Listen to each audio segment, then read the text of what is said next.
risking their lives every day, and we still can't get a factual answer to that question. That's basic. That's not even, how long does it take to figure that out?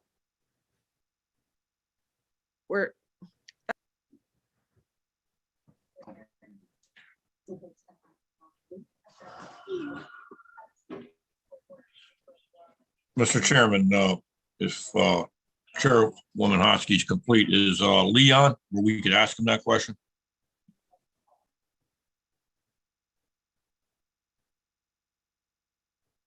It's up to you, Mr. Chairman. Chairman, you're muted.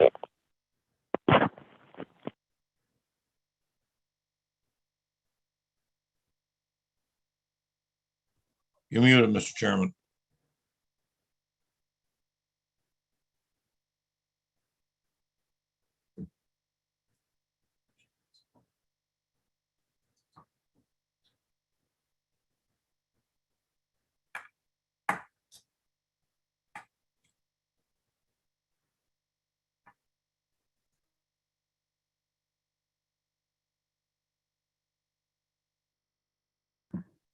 I have a little bit of problems. So, Mr. Chairman, I was asking if Lee was on, would he be able to answer that question if Chairwoman Hosky's all done? Lee, are you on? Yeah. Okay, what was the question? So Councilor Hosky wanted to know the exact nature of disability plans for officers who are not in the pension system but receive the 401k. And so those officers have a disability plan that's negotiated through the contract. After 3 years, they would be in a position where if they qualified for Social Security disability, they would be pretty much in the same position as any other employee. They couldn't work any job. They would have coverage, just like any other employee. I don't want to get into what we're planning to do, except to say, because generally in negotiations, there are gag orders, but we are seeking to reopen the contract and negotiate terms that are favorable to both sides, given a number of issues. And the disability plans, as has been told before, are being priced out, and the different methodologies that might enhance that aspect of the contract will be part of the discussion. But again, there's general labor law in Connecticut is there are gag orders on the negotiations. So I don't want to get into anything further.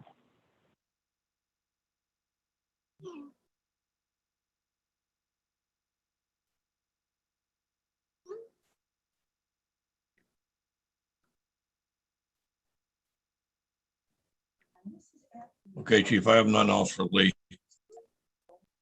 Go ahead, Councilman Bruno. I have nothing else for Lee. I said I would like to ask the chief a question if no one else has anything.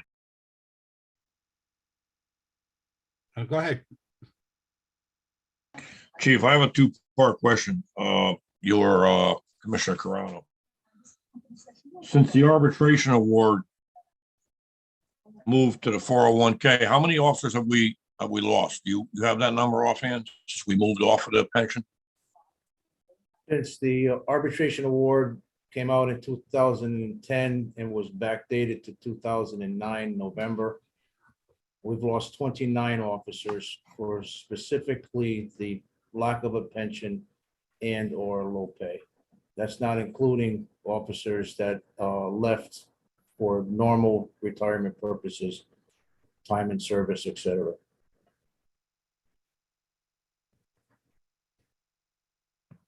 All right, Chief, thank you. And if you look at what it's costing us to train these officers with the amount of officers we lost, it looked like you had mentioned the number $2 million, but if you look at it hard, it's over $3 million that has cost us to train. That $100,000 cost per officer is very conservative, very conservative. It's probably much higher than that. Okay, So yes, Councilman Bruno, if you take the 29 officers times 100,000 that we're using as a conservative estimate, it's, close to 3 million. If you really cranked in all the overtime we have to spend covering those shifts, and I'm sure you're closer to midway up to 4, maybe even higher. thank you, Commissioner. That's how I'd come up with that number when you added up that, the 100 with the 29 officers. Chief, how would you pay for these additional officers as we try to move this forward for you? What were you thinking about in your budget, or how you were going to do it? There's several discussions regarding that. I'm not sure if that can be discussed now because of that gag order that the Attorney Tiernan spoke of. The 2.5% increase was a collective bargaining agreement for the July 1st, 22 salaries. There are other avenues and other funds that we are looking for additional help with. Okay, Chief, thank you. Thank you, Commissioner. I have nothing else, Chairman.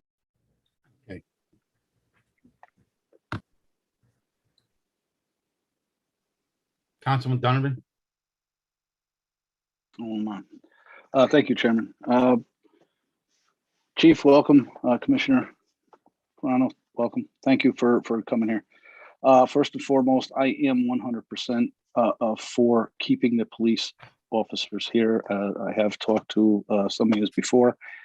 I hope the negotiations go well and it is brought before us so that we can do much better in keeping the officers here, getting them closer to that pay, and definitely getting the pension.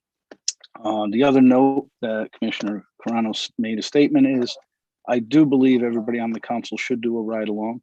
I have done one before, but Chief, I will be calling you in a couple months, and I will definitely be doing another one. It was a good learning lesson. The officers were awesome, and I can't wait to do it again. Thank you.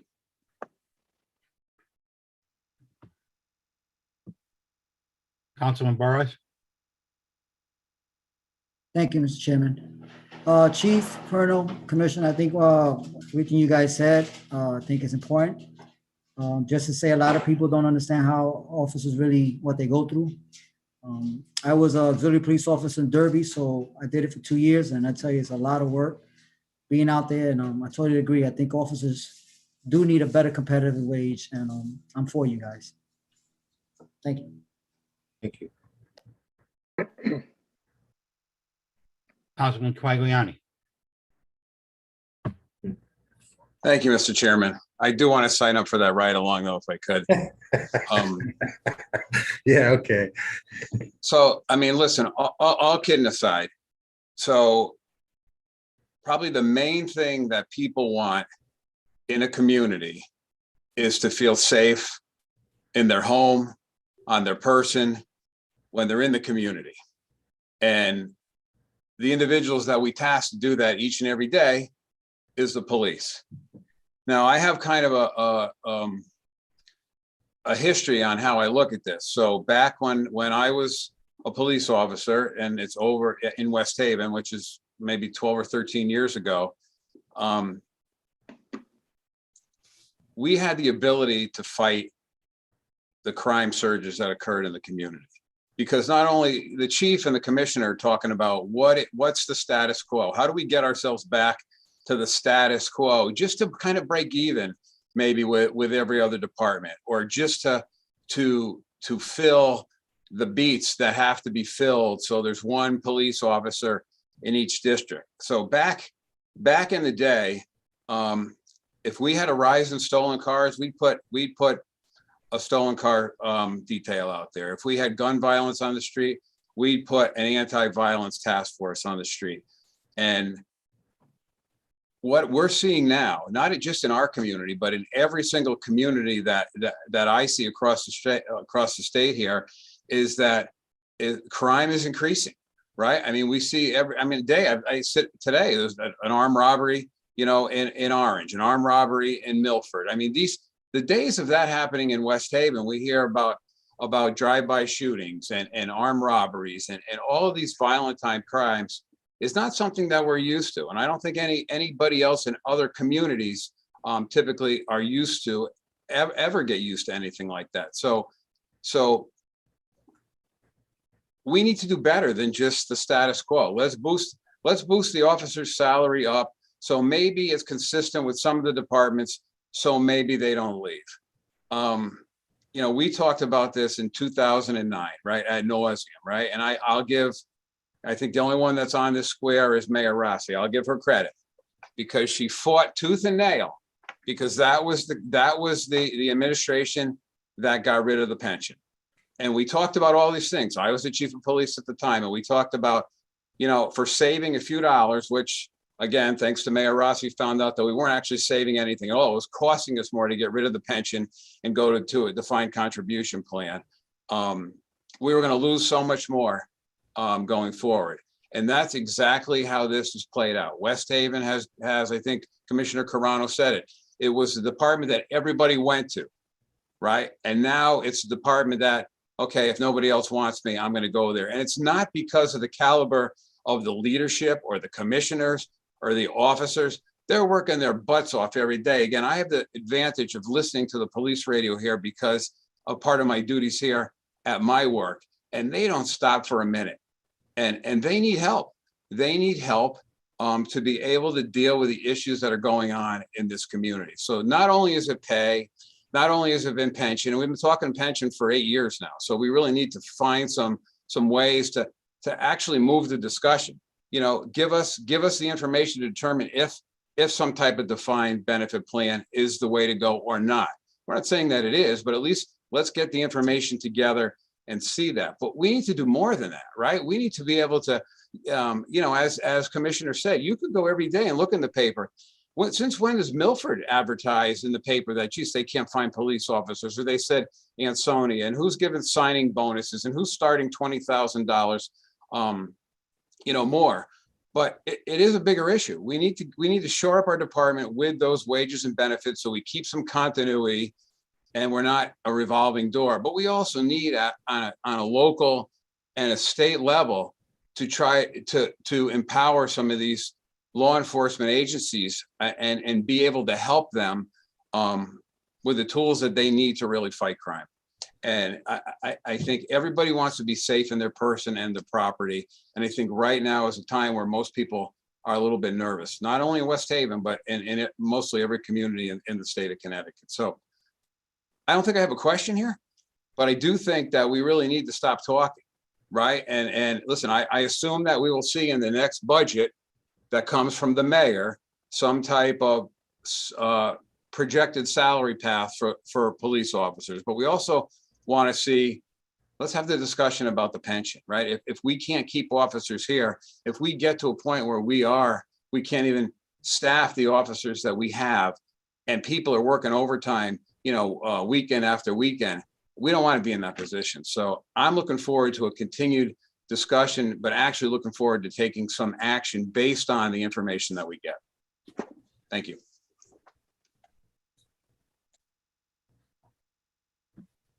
Thank you, Councilman Quagliani. Mayor Rossi.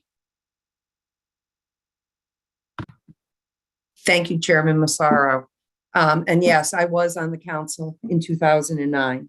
And yes, Councilman Quagliani, what he just said is absolutely true. I had to fight to get the actuarial study. And once I got it and saw, I mean, I'm figuring in my head, but it was already, as the lawyer put it, savings neutral. And I asked at the time, then why are we doing this? It was unfortunate. We sent it back to arbitration, but the problem was we couldn't add any additional information. So we couldn't put in there that, hey, look, if you add in the, you know, employer's part of Social Security, take that out. Where are you? So we did our best to fight. And even then the council was split on it. I want to say it was 7-6 to send it back to arbitration because you needed a council vote in order to do this. And it was trying times. And again, it's not any surprise that we're where we are now. So again, we are, as said, there is gag order. We're entered into negotiations. And I can't go into all the detail, but I will tell you one thing. I am looking at it. I take this very seriously. I've always respected the police force. I've always worked well with the police force. And again, and with the Board of Commissioners, I was liaison at one point in time. I went to a lot of the meetings, even when I wasn't liaison, I was there a lot. And I think that our community deserves a good police force to take care of everything and to keep people safe and comfortable in their homes so that they're not worrying. So I'm going to do whatever I can with my team to bring forward a package. And when we're done, we will be more than happy. We'll share it with the city council because we're going to need, I'm hoping a unanimous vote on what we bring forward, but we're definitely going to need a majority vote. And I've already talked to the chief and Commissioner Carano, and actually Commissioner Collins, who is not with us tonight with this. So you have my pledge from the executive branch. That's where we're going with this. I just can't discuss the particulars, but it is true. The pay, the low pay is just ridiculous. And that's what happens. Not only were there three, because Commissioner Carano brought up the most recent zeros, and there was 2 other years. I want to say it was 09 and 10. There were 2 years too that got 0 increases. So every time you have a 0 increase, as you know, when it's cumulative years on top of one another. And it's unfortunate because we were left with a mess when I got in, but a couple of the zeros was even, well, actually 3 of them were before I got in, because I believe there was one in 17 as well. So that being said, we're going to try our very best. We're going to do our very best on doing what we can to make our police force competitive so that we are back like we once were, a place to go, the place you want to be, the place where you want to bring your family, hopefully, if you're not West Haven residents here. And that's what we're looking to achieve. So I thank you all. And again, we're going to be working hard on this. Thank you, Mayor Rossi. Anybody else got anything? Councilman Johnstone? Thank you, Chairman. To kind of go off what Councilman Quagliani stated, that emphasis of being safe. I've had some recent discussions with some Milford PD because I grew up with some of them here in West Haven. One of them being, he's in charge of the K-9 unit. Another one who grew up here, his whole family played hockey, part of the Beauvais family. I think the other side of the coin we have to look at here too is it's not just the safety, it's the self-investment. And I think what's made Milford and Orange so successful is bringing in that economic development side of it. When you have a safer community, you attract the businesses. When you attract the businesses, you're attracting that tourism. And I think if we can all get on board with this, it's going to help solve that economic development we've all been reaching for, regardless of your political party here. We all want it, but that's part of the equation I think we need to look at as well. Thank you.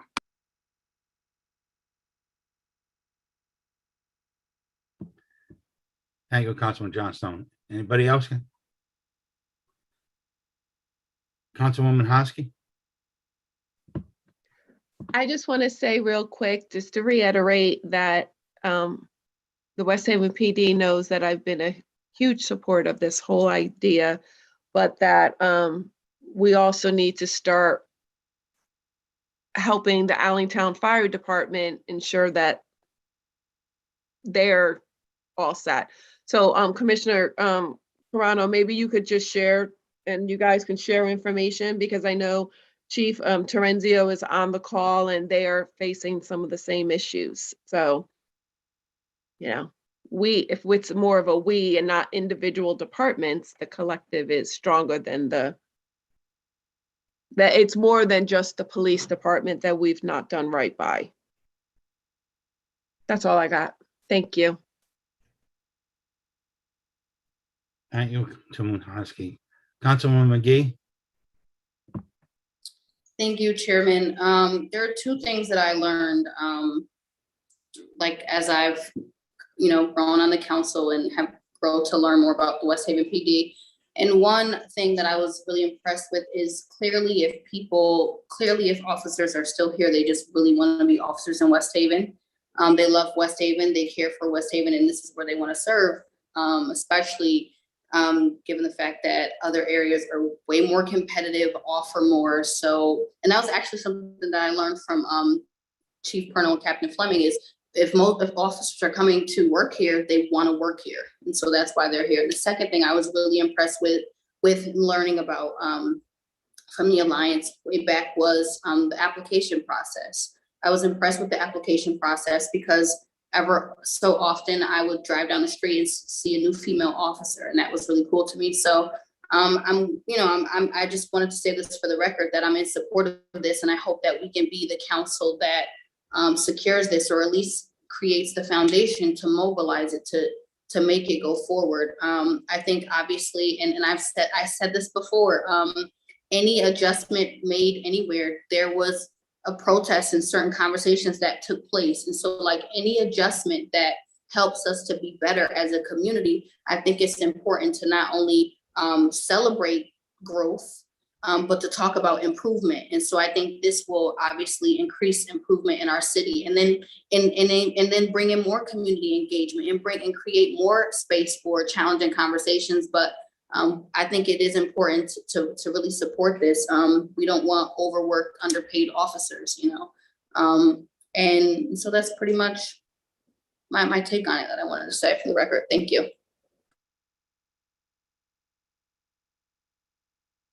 Thank you, Councilwoman McGee. Anybody else?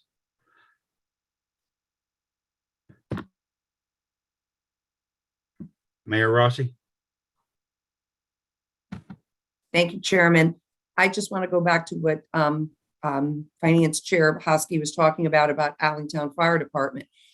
Just so that you know, they did come before us also, and I asked the question again that night because I was concerned the same thing was happening to the fire department just a few years later. And when I asked, well, are the new people okay with the 401k, and is this going to work, and is everything, and the answer I got, and this was from the senior people, but oh yeah, no, it's not going to be a problem. Additionally, the commissioners can't, they can collaborate obviously, but the board of Allentown Fire Commissioners would be the ones that would have to enter into negotiations for any changes.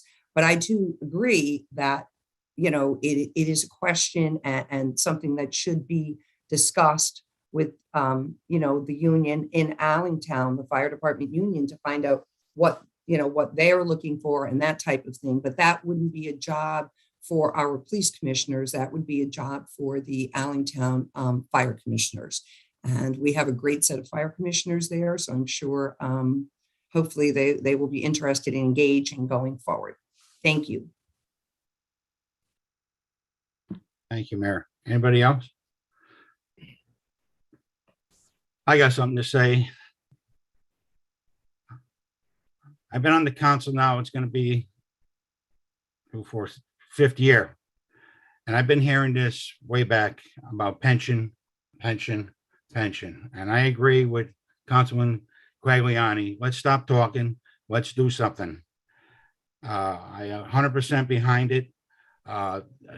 Let's face it, the mayor that did it at the time thought he was saving money to try to help the city get out of a hole, which this city constantly seems to go into a hole because people just don't get it. They keep on voting for the good old guys. And I keep telling this city, and I'm going to keep saying it, and I don't care if anybody likes it or not, you keep voting for the good old guys, it hurts our people in City Hall, the police department, the fire department, public works.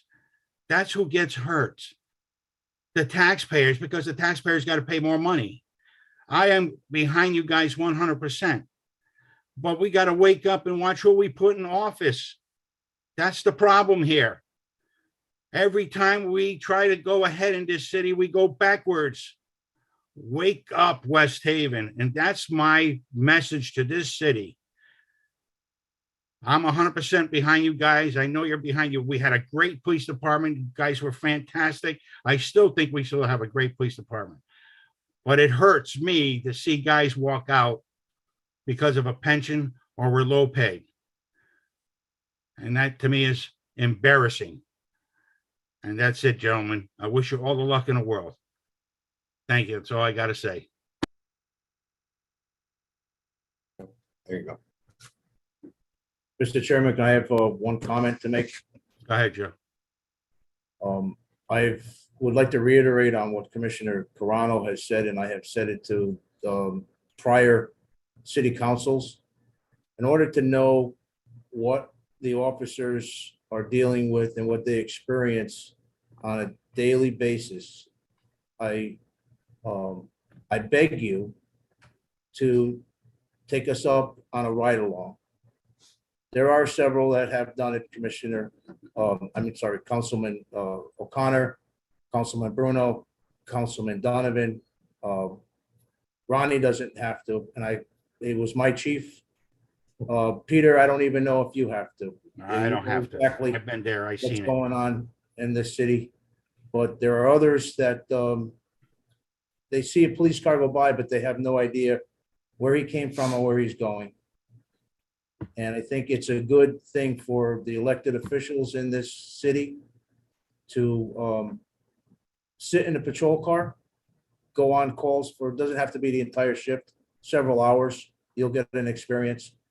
Talk to the officers, talk to the new officers, get their feelings on what it is like out there in this day and age. It's not a police-friendly society any longer. You need to get a good grasp on what decisions you're going to be faced with as a council. And everybody looks at, well, the dollar signs. It's not just about the dollar signs. These are human beings in a blue uniform that I put out on the street every single day. And they do an exceptional job. Our clearance rate for some of our major crimes is through the roof. We have young officers that are eager to learn, but they're turned away from this department by the pay that other departments are offering. And it's like a sporting event. There are people out there that are recruiting from other departments. And I don't blame a new officer for going to a town like Hamden that's $25,000 more.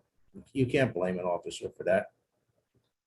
So I implore this council to take a few hours out of their day, and we will put you with the sergeant so you can go the entire city. And that's the only way you're going to make a conscious decision, by knowing what these officers deal with on a daily basis. And I thank this council for listening to us and for all that you do.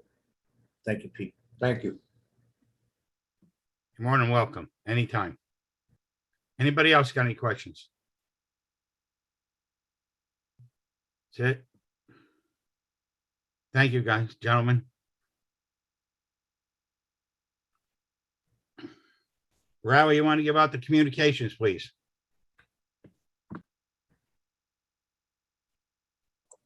So, all in favor of the proposed motion, I guess say aye. Is that?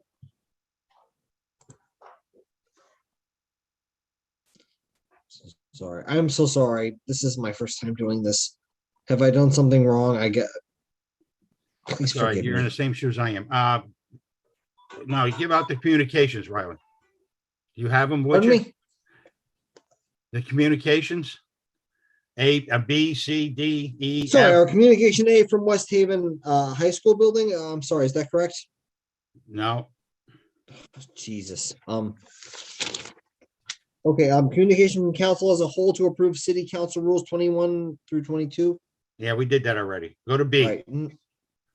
B is engineering department regarding a request for funds. That doesn't sound right. I'm so sorry, sir. I please forgive me. This is not meant to. All right, so communication B is from the engineering department regarding a request to apply for funds for the community development block grant program of the U.S. Department of Housing and Urban Development for sanitary sewer system for the Rockdale area.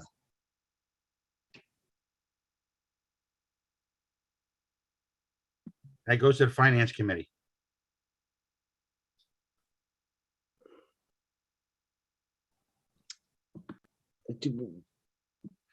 I'm sorry, do you want me to read the next one? I'm getting texts.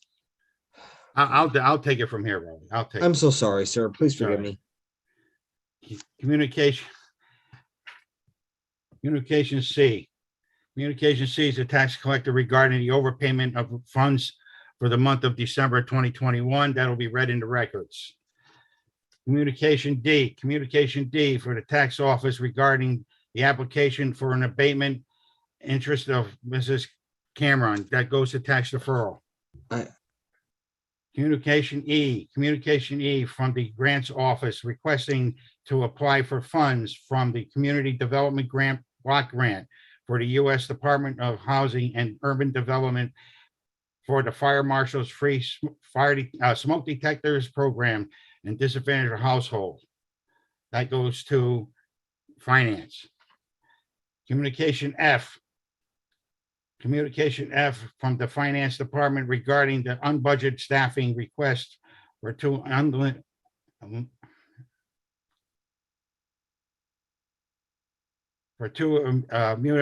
addition to finance staff. Sorry about that. I can take it from here. I'm sorry. I misunderstood what I was supposed to do. We're on right. F and G. Go to G. Yeah, communication from the finance department regarding a bid waiver for the purchasing consultant. Communication H is from the human resource department regarding a request to apply for funds from the community development block grant program for emergency and relocation assistance for disadvantaged households. Communication I is from taxpayer Patricia Bollettieri regarding the issue of an ordinance preventing eminent domain abuse in West Haven for discussion. And J is communication for Mayor Rossi regarding an advanced bonded expenditure request, electric vehicle purchases, a bid waiver on charging infrastructure contractor. And I apologize. I've got the hang of it now. If you'd like me to do the next one, I can. That's okay. So we'll start with the finance department with Councilwoman Hosky. Thank you, Chairman. The time is now 8:07 and your Committee on Finance is in session. Councilwoman Hamilton, Councilwoman Akbarali.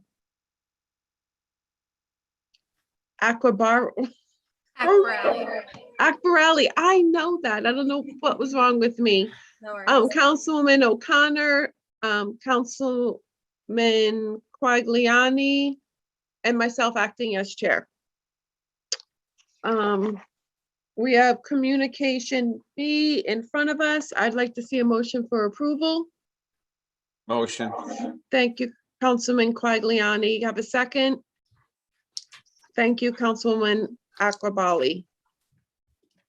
Is there any discussion? Okay, all those in favor? Any opposed?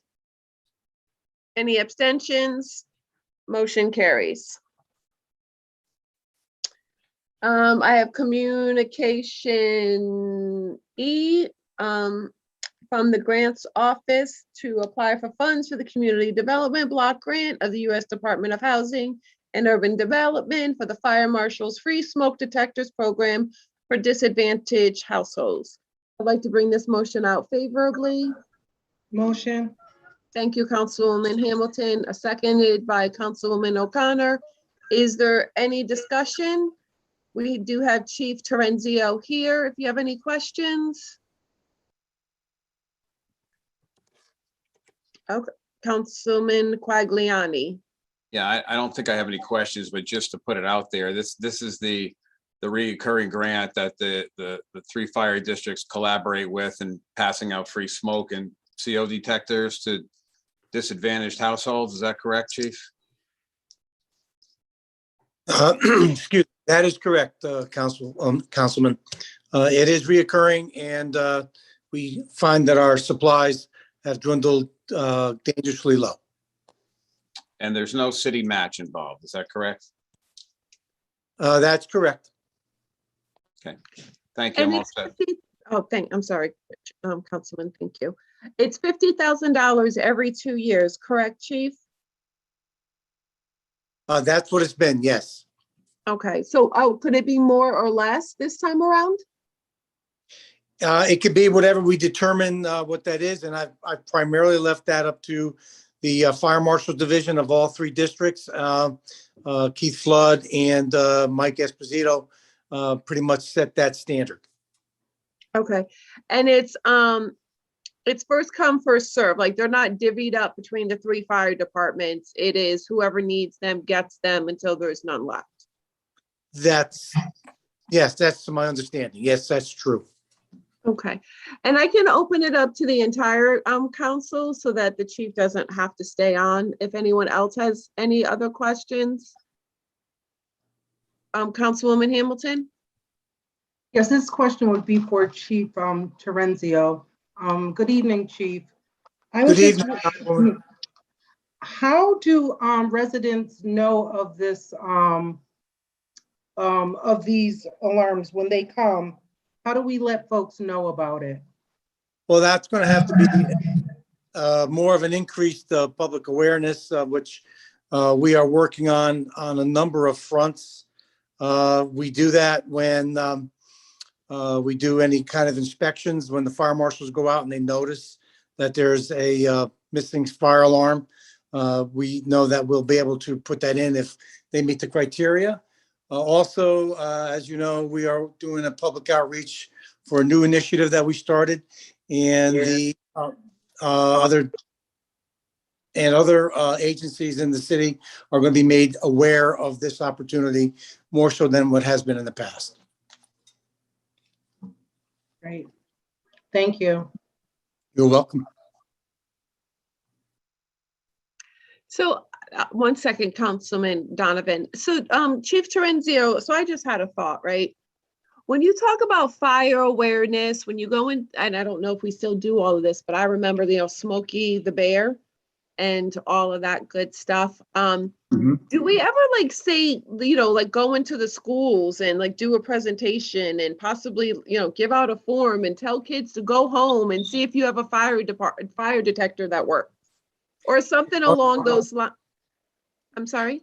Yeah, obviously, yes, Councilwoman, that is a stalwart of something that has been around for a long time, as we all have been indoctrinated to that.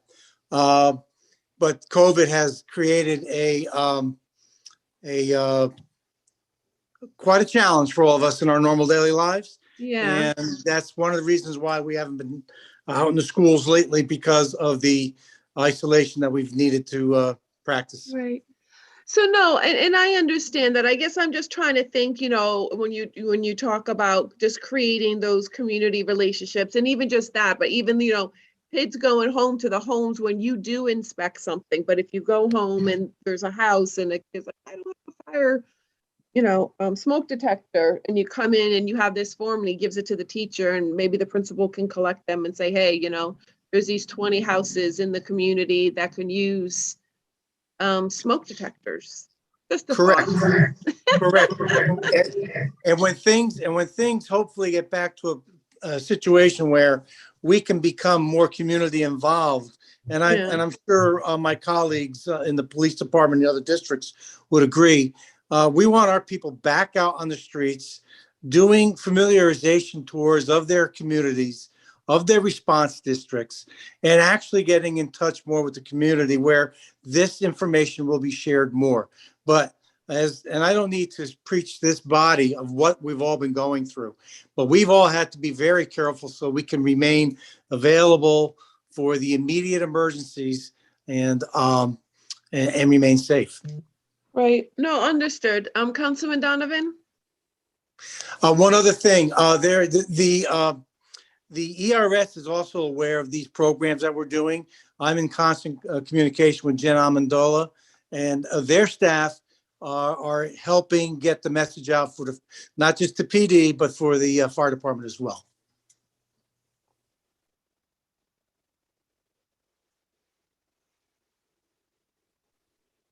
Councilman Donovan? Okay, I wasn't sure if Chief was done. Chief, thank you for showing up tonight. I very much appreciate it.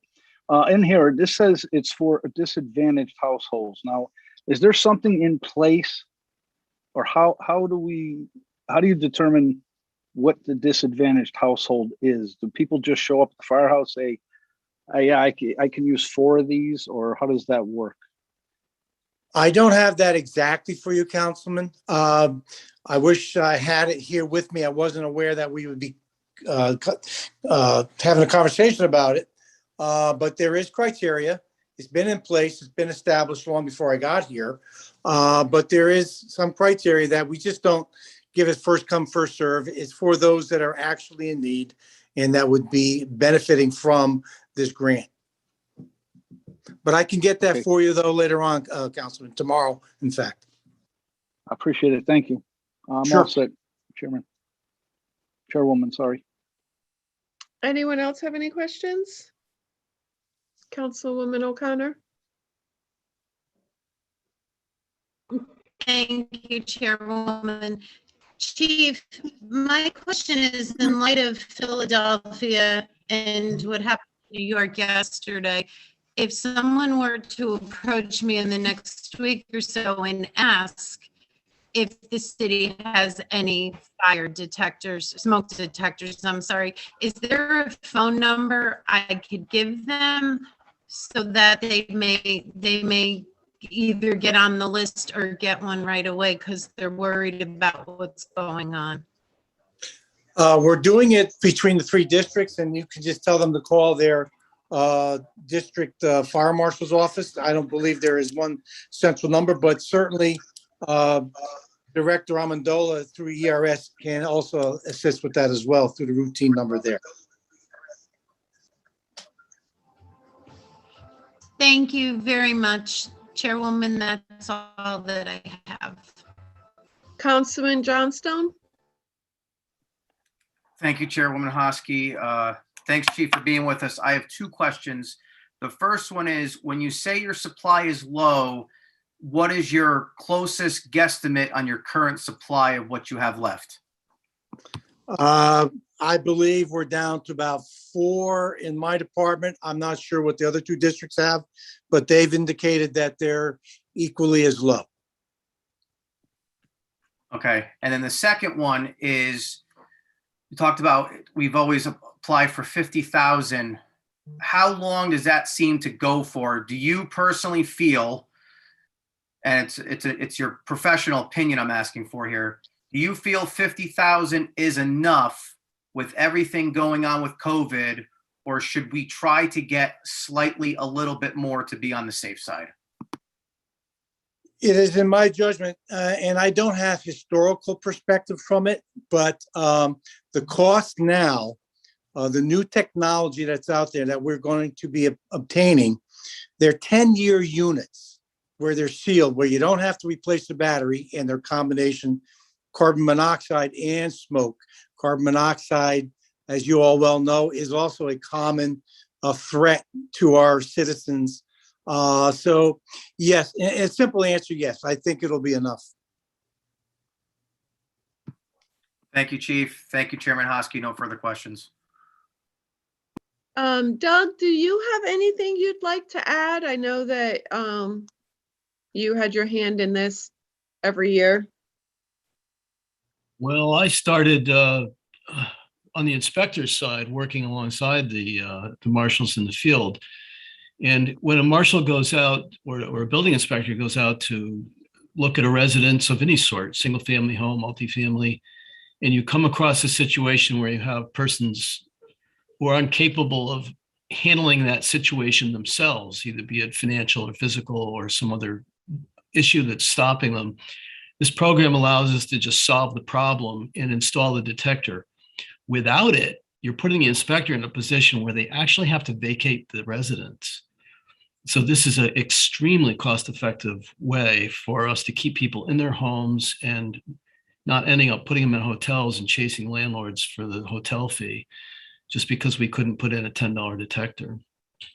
If I may echo Doug's comments, it's also a legality.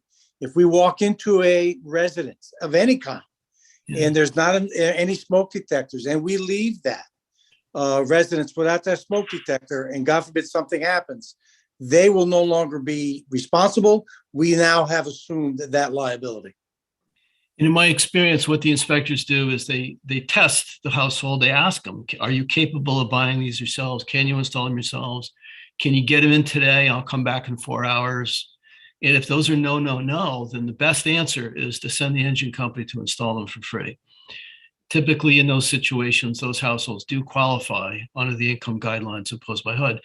But also from a grants perspective, this is not the only funding source. In the past, we've used funding sources from the federal government to fund this program. And there's no reason we have to wait 2 years to refund it.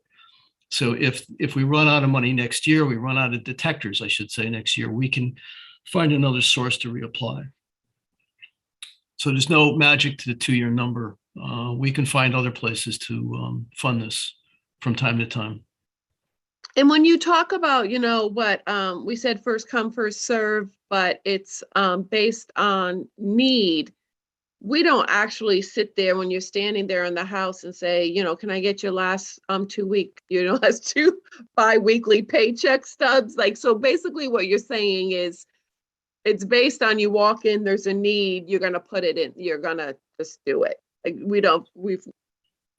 Well, in my experience, the marshal or the inspector will interview the homeowner or the tenant, or possibly get the landlord on the phone. And if they're not able to get voluntary cooperation, the best thing to do is just to put it in.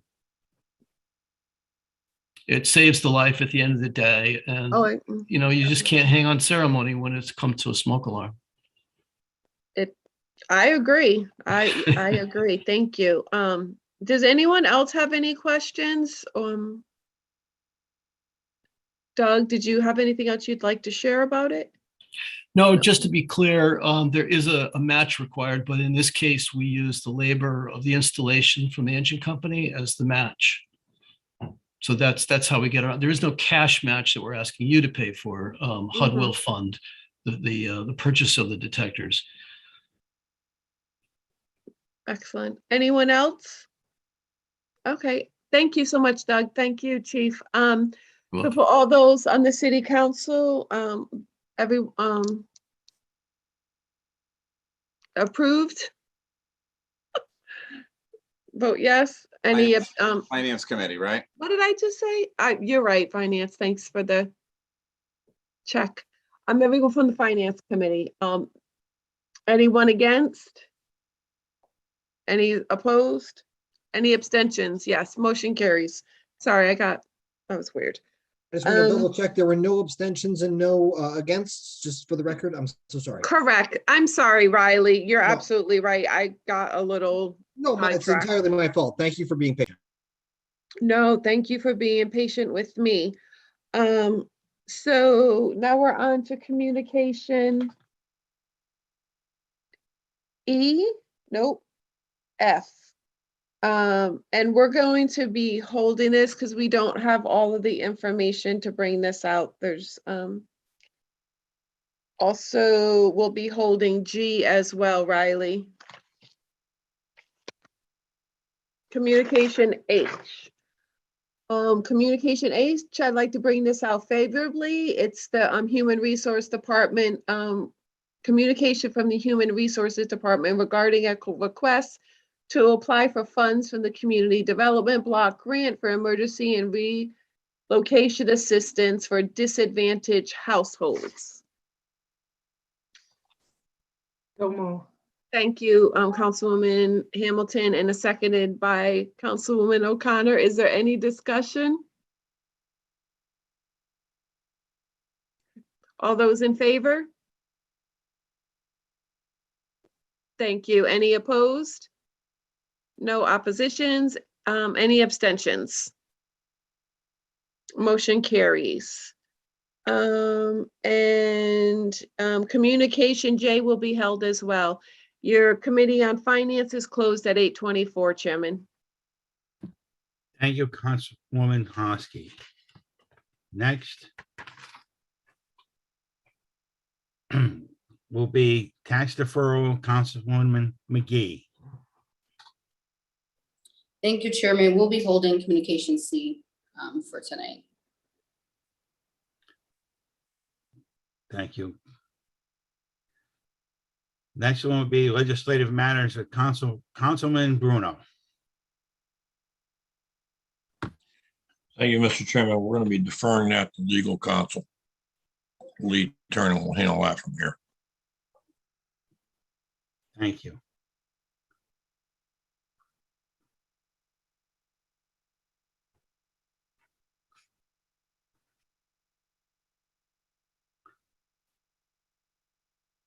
I got communication C from December 13th of 2021 agenda.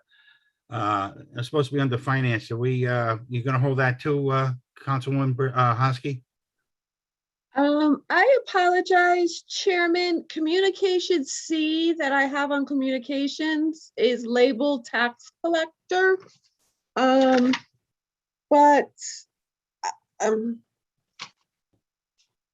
Is it, I'm sorry, is it on the agenda? Yes, it is. Oh, so it's under finance. So, Yes. Yes. I'm sorry. After J. Council, After J on the third page, it's not on the first page. correct. So council, I don't know who's talking to me. Who's talking to me? I'm sorry, Councilwoman. It was Doug Coulter. It's my issue, so I was just trying to point out to you it's out of Oh, no, order. I just wanted to, I just didn't know whose mouth was moving. I couldn't see. Yeah, So, sorry. no, I was It's out of order. So it goes Right, from so- J to so- C because it's held over from last week.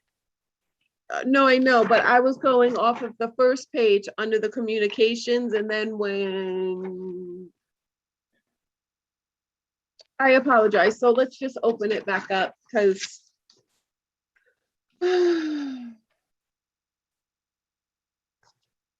okay.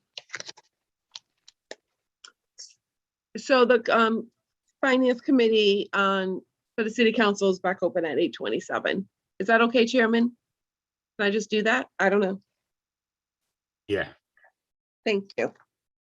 So I have communication C from December 13th agenda regarding an emergency expenditure request for the police department's mechanical and electrical systems and fire alarm system. I have a motion to approve. Councilwoman Hamilton. Can I have a second? Councilwoman O'Connor. Thank you. Is there a discussion?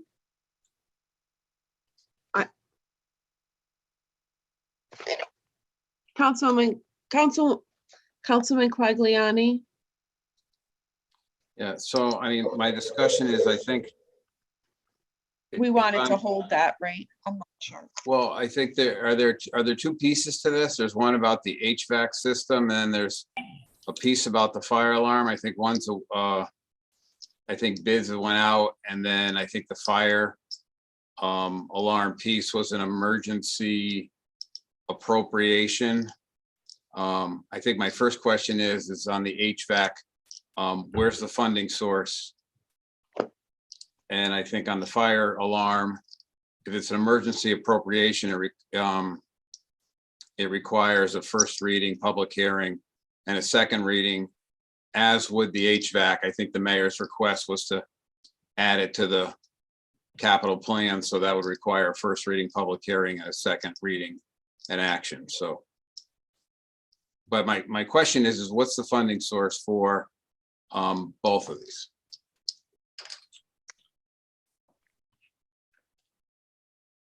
Doug? Okay, so there's been some back and forth on this. I'm going to try to avoid the long story and go to the cliff notes. We embarked on a project citywide, and that was called, and you're aware of this because it's in the 5-year capital plan, called the ESCO project, the Energy Services Companies project. In that project, we identified the 4 rooftop units at the police station as important items that needed to be replaced under that program. The Commissioner of Public Works came to the committee that was responsible for that, of which I sat on, and said, I need those machines replaced sooner rather than later because of the extraordinarily high repair bills and the fact that the machines are made in Europe and we have to send to Europe for repair parts. And those 4 machines, when they go down, they seriously impact the building. So he says, I don't want to go through another season with them. The ESCO negotiations with the vendor that the city chose to negotiate with were not going well. And it's not in the city's best interest to take the offer that's on the table from that ESCO company at this time. So we're continuing to negotiate with them. But that didn't, so that created a funding source problem for those 4 machines. And in June, the decision was made to order them right away because prices were increasing rapidly. And with the COVID shortages coming our way, we were told that if we didn't order them now, we might not see them for 2 years. So we thought it was in the best interest, and I say we, it was kind of a collective decision. As you know, I have an HVAC background, that this was the best course of action to order the machines now, and we will put them into the ESCO project when the ESCO project happens. Well, here we are 6 months later, the ESCO project is still in negotiation and the machines are on a truck headed to us. So it's important that we complete that contract. And what we're asking the council is to approve it as LoCIP funding for now, so that there is a funding source. It is our opinion that you will probably give very serious consideration to funding this with ARPA when you have your ARPA discussions. And then by doing so, you would just take it back out of the LoCIP funding source and put it into the ARPA. You're not required to do that. There's other things you could do. If the ESCO project ever happens, it can be put back into that funding scheme. And if that doesn't work, it'll always get pushed into next year's budget. So there's a number of ways you could do it. But if it helps you to feel comfortable that there is a funding source, then we would recommend that you assign it to LoCIP tonight. Now, as to and that system did go out to bid. It was competitively bid, by the way.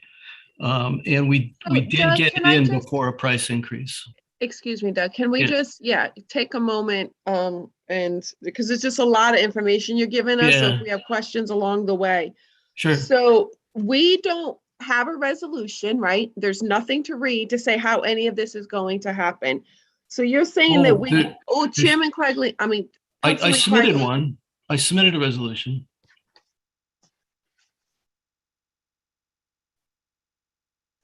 guys don't Councilman have it? Quagliani, I'm sorry, Doug. I don't have it. Correct. Oh. Now, if Riley, do you have one, it? Doug, if you would like to email it to me right now, do you have it by email? That would be I great. do have a full packet here, Doug. Forgive me, Councilwoman Hoskins, it's not my intention to be crass. Well, you have it, Riley, but I don't. So if you can just, with all due respect, just give me a moment, please. Okay. Doug, do you have it by email? Because if we want to expedite this and just cut to the chase, if you can email that to me, that would be great. I'm And working. Chairman I'm working from Thank you. home. I don't have access. Oh, you don't to it. have it? So Riley, do you have email access to it, Riley? I believe I can get email access to it. I can scan it and send it to you if you're willing to hold it. Well, for if a you while. can take a picture and send it to me by text, that's fine as well. Absolutely. Mr. Coulter, But could you tell me what Councilman article it is in the Quagliani, packet? it was, I'm Like- sorry? Is this number, this is C? See from, December 13th. Yes, ma'am. I'll get that sent over to you right away. I apologize. So Councilman, I'm sorry. that's all right. So the mayor's specific ask, it says to amend the 5-year capital plan to add these capital improvements and to have a bid waiver on the fire alarm system. Now, both those things by charter require actions that haven't been taken yet by the city. And I guess my question to Doug is, if they knew that they were ordering this in June, why didn't they come to us in June and ask us to take some action? Well, those are on the 5-year capital plan under the ESCO project. The problem is that the ESCO funding scheme is not available to us yet because we're still in negotiations with Honeywell Corporation. So they're technically approved because the ESCO plan is on the 5-year capital plan. And perhaps Mr. Saplinski can correct me if I'm misspeaking there. But I know the ESCO is in the 5-year capital plan. That's correct. That's correct. It's a separate in your budget documents from last year. It should be the last page, I believe, of the budget book on the capital activities. So then we don't need to amend the 5-year plan that it says here. Not for that item. There are 3 items before you.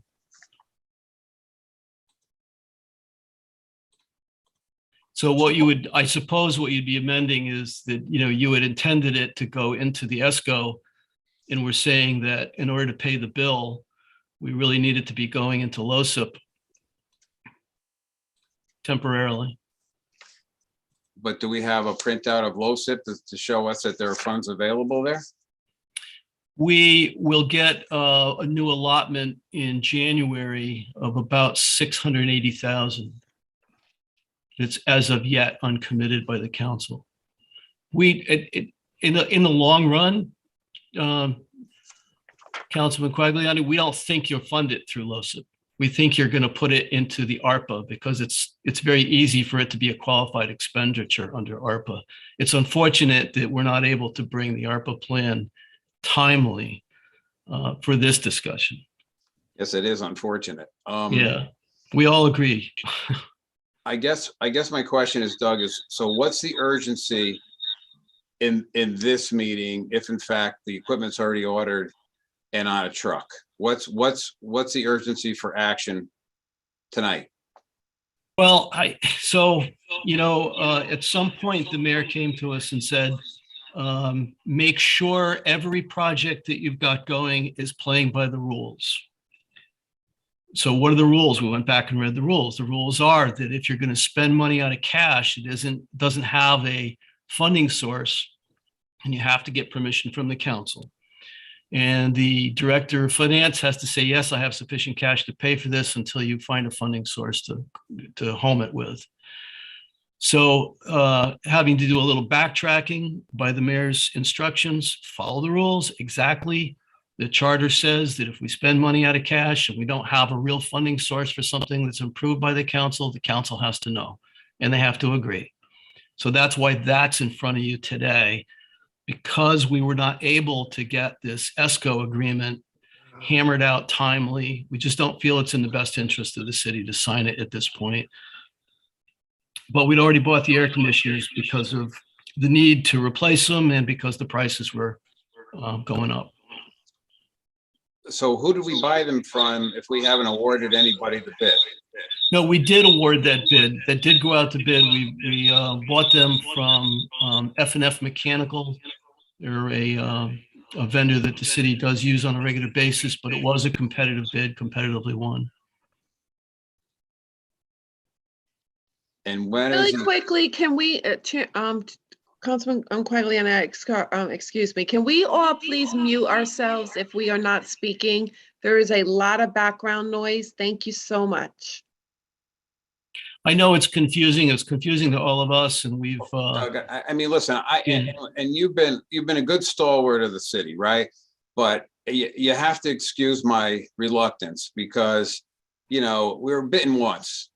And I just really need to make sure that what we do is consistent with our policies, that we have documentation that suggests that we're taking the action that we're taking. So in my mind, I'm trying to establish what the urgency is. If you already ordered the equipment, if it's on a truck, if it's going to come here in the next couple of weeks, if it's got to be installed, if we got to play an invoice by that time. If you said LoCIP money's coming in January, we're in January. So by that time, why would we have to upfront anything if you could just pay it out of LoCIP funding? Well, if we're to, so the problem is that the charter states that Mr. Saplinski cannot pay that bill, and he would become personally liable for paying for it if you don't agree to let him pay the bill. And since we don't have a permanent funding source in place for this, because the ESCO financing project has not happened, and that's where you intended that bill to go when you approved it in the 5-year capital plan. So that doesn't exist. We're putting Mr. Saplinski on the spot, asking him to pay a bill without a solid funding source. And since he becomes personally liable for that bill, I think he's reluctant to sign that check. And that's why it's before you today.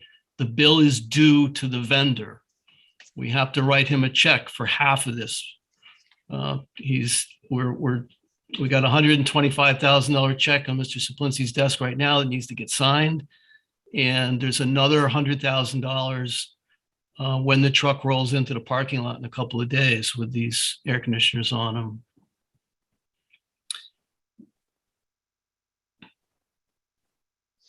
And what does this have to do with the bid waiver for the fire alarm system? It doesn't. It's a separate issue, but it was just brought to you in the same context that we have problems at the PD that need support. If everybody understands the air conditioner situation, I can move on to the fire alarm. No, listen, I'm sure there's other people that have questions. And I'm not sure I still understand the HVAC issue, because I'm reluctant to upfront money when I don't know where it's coming from. I know you said it could come from LoCIP, but I don't know if we approved LoCIP funding for this year as a council. I haven't seen an account that says we have $650,000 coming. So again, I can't on your word, again, you're a good stalwart of the city, but I'd like to see some documentation that shows that we have money in this account that we could utilize and that this account is appropriate for that expense. That's what I'm struggling with. And I'll let other people on the finance committee chime in, and then maybe I'll come back. So there's another way to get this done.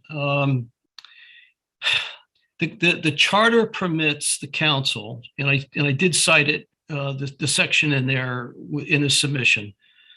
The charter does permit the council to approve expenditures from cash funds, cash on hand, that are not funded in a particular source. It does permit you to do that. And what you do when that happens is you kick the can down the road and find a funding source when other things iron out. So there are 4 ways you can fund it. One would be LoCIP. The second would be ARPA. The third would be next year's budget. And the fourth would be the ESCO scheme, if that ever, negotiations are ever completed on that. So what we're saying is that it's not necessary. The charter permits you to approve the expenditure without actually providing a funding source, and you can do that at the next month.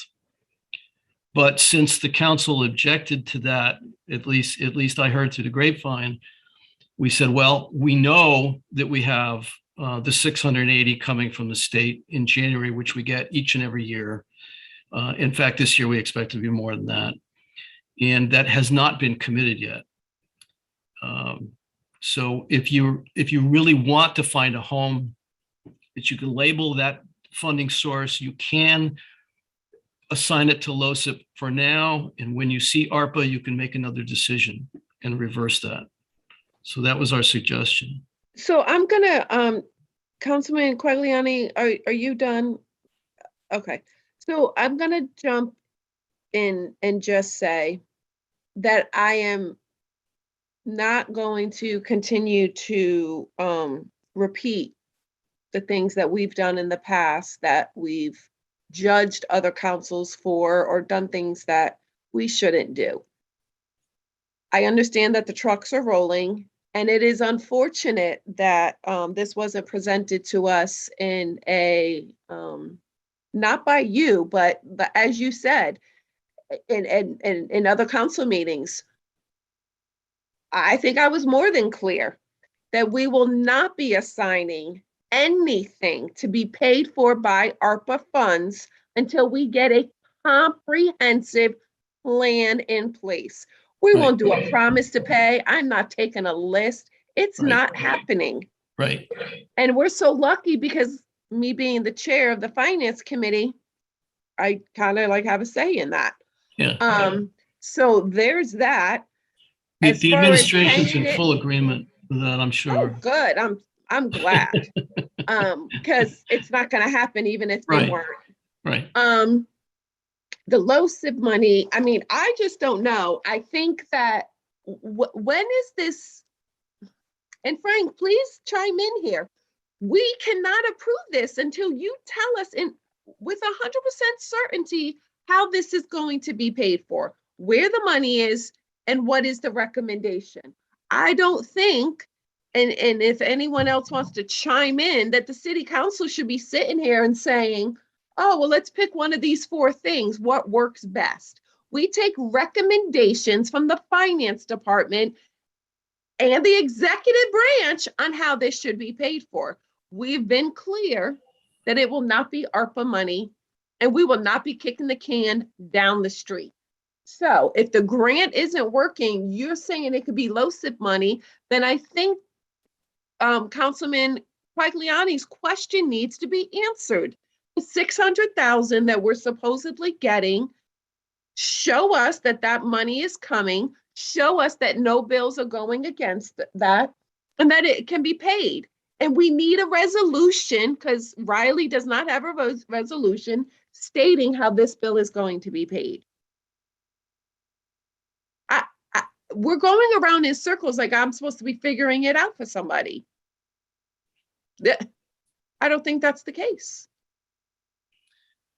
So when does it have to be done? Because it doesn't look like it can be done tonight, because there's just many questions, many things that haven't been figured out. As I understand it, and I'm not arguing a point, I'm just making sure I'm presenting the information correctly. As I read the charter does not permit the city to cut a check unless it's funded. Correct. Only the council can do that. And so there's 2 choices. One is you just permit him to pay the bill, and then we'll work it out in the next month where the funding source comes from. There are 4 choices coming up, and I think that the mayor is leaning towards just leaving it in low SIP. But the mayor leaning towards, that is not good enough. Well, and I say that because this ESCO project always feels like it's imminent that we got a breakthrough. And if that comes through, problem solved, it just goes back where it started. So our problem is that for unforeseen reasons, we just can't seem to come to an agreement with this contractor. And unfortunately, the best predictor of future behavior is past behavior. And until we get something that says there's $600,000 of low SIP money that's unaccounted for, that's there. I mean, truth be told, Doug, I can't even get the monthly accounting that tells me the ARPA money is still there. And I thought that was an agreement that I was going to get that monthly so that I can share. And I'm not even getting that. I was told I can't have that anymore. I was told that we're not giving ARPA updates anymore. I can't even get an accounting of that. So until I can get the accounting for the things that my hands are tied, unfortunately, the executive branch has tied my hands to resolve this. That's not my fault. That's not the council's fault. Councilwoman Husky, that last statement was actually incorrect. Pages 15 and 16 of the package that was sent out show the ARPA funding, the money that was received, nothing has been spent, and it shows the balance still sitting in those funds. Oh, so I apologize. I must be mistaken, that I got an email today stating that we would not be getting an ARPA update from you, because it is my understanding that you would, for the record, be providing that for the residents, that it wasn't like my job to sit back and read through your emails to find it. Like, that was our agreement. So if we're going back on that and that can be done, then we can do that. No, I My read head the- is spinning. I read the email that we don't have the project list put together yet, so that wasn't going to be presented, but the financial that went out shows that the balances are unspent. Oh, good, because that's the ARPA update every month that we've been doing, right, Frank? Yes, yeah, That's so the that's question included, that's included in the package, so that'll Can't continue. be discussed, Frank. I'm sorry? It can't be discussed publicly, and that information shared unless it's on the agenda. And when I asked if you put it on the agenda, I was told that it wouldn't be. Because I put ARPA. ARPA's on the email, Frank. ARPA, same title that it's been for the last 3 months. No one said anything about a plan. We asked for an ARPA update. Same as always, Frank. But I was told that one would not be given this evening. So now I guess we can understand why I'm confused. Anyone else from the Finance Committee have anything? Because I know where I stand on this. I don't know what to say. Chairman, Councilman Quagliani. I'm sorry, Frank, I have the budget book now.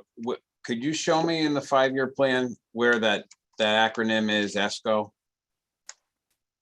Energy services, perhaps? Yeah, it should be, let me just open up my copy here. I believe it's page 124. Let me just get to it. It'd be the last page in the book, Councilman, 126. That's the 2,741,000. That's correct. The second line down in that column, police station HVAC and lighting. And that correlates to the overall plan in the 22 appropriation? That's correct. These items were to be paid for out of the ESCO project, the self-funding capital project.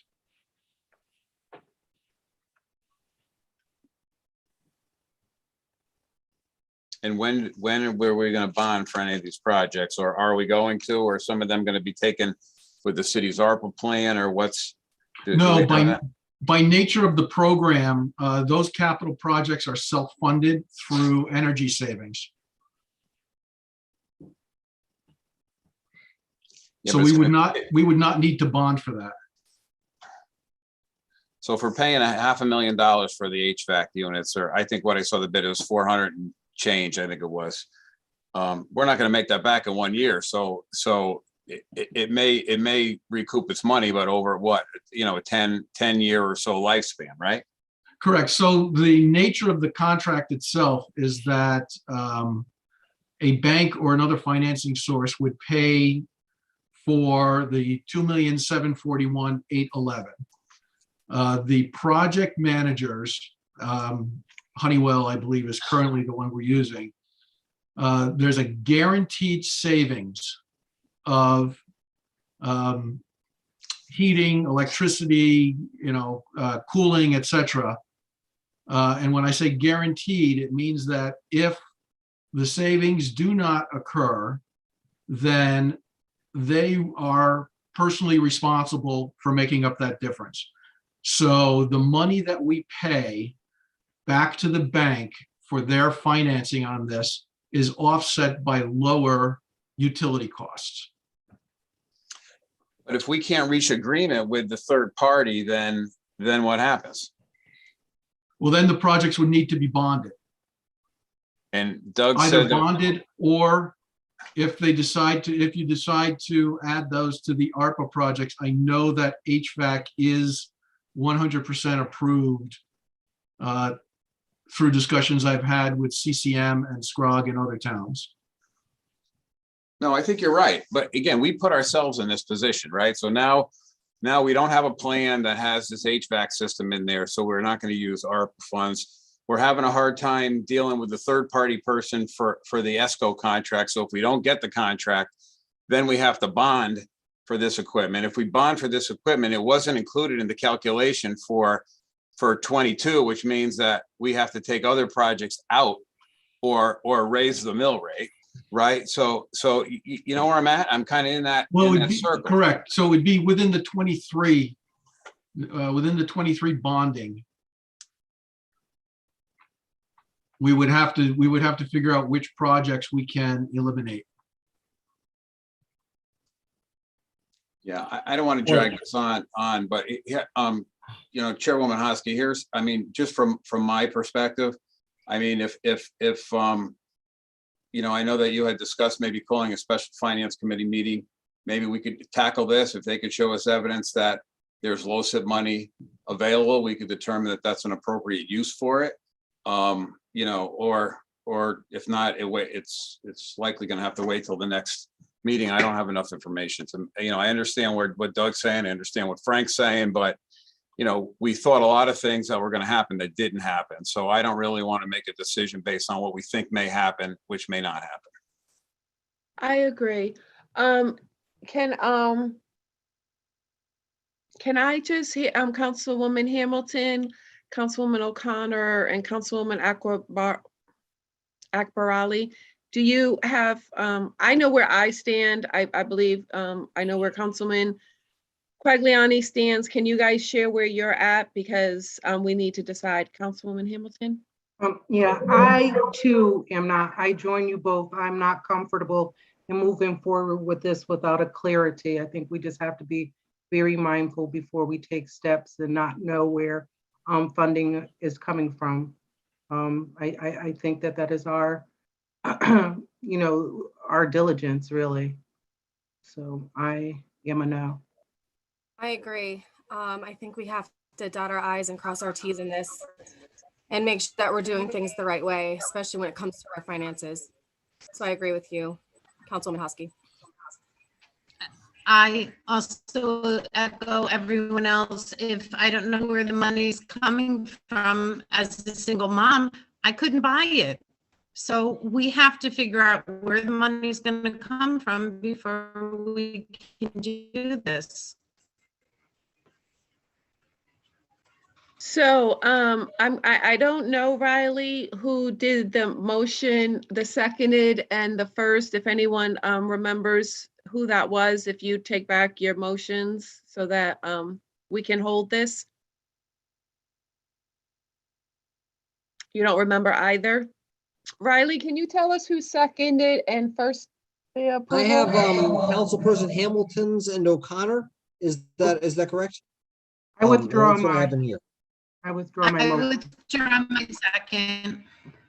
Okay, so what we're going to do is hold communication C. We will be hosting a special meeting of the Finance Committee next Wednesday night at 6 p.m. Location to be decided.